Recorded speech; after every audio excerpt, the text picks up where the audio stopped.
श्री स्वामी समर्थ.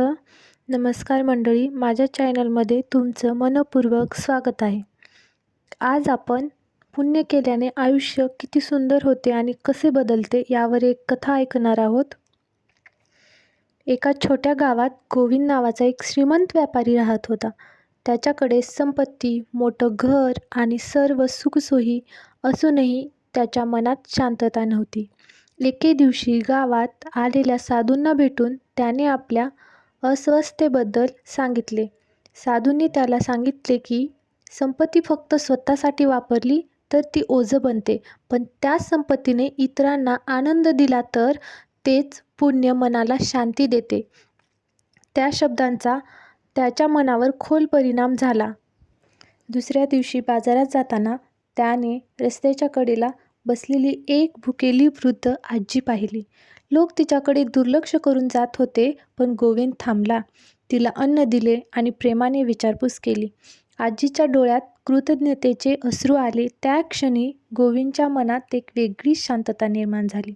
त्या दिवसापासून त्याने छोट्या छोट्या चांगल्या कृती करण्यास सुरुवात केली. गरीब मुलांना पुस्तकं देणे, विहीर दुरुस्त करून गावाला पाणी उपलब्ध करून देणे, अपंग आणि गरजू लोकांना अन्न देणे आणि थंडीत चादरी वाटणे. हळूहळू लोकांच्या मनात त्याच्याबद्दल आदरासोबतच प्रेम निर्माण झाले. काही काळानंतर गावात दुष्काळ पडला, पिके नष्ट झाली आणि लोक उपाशी राहू लागले. त्या कठीण वेळी गोविंदने आपल्या धान्य कोठाराचे दरवाजे उघडले आणि गावकऱ्यांना मोफत धान्य वाटले.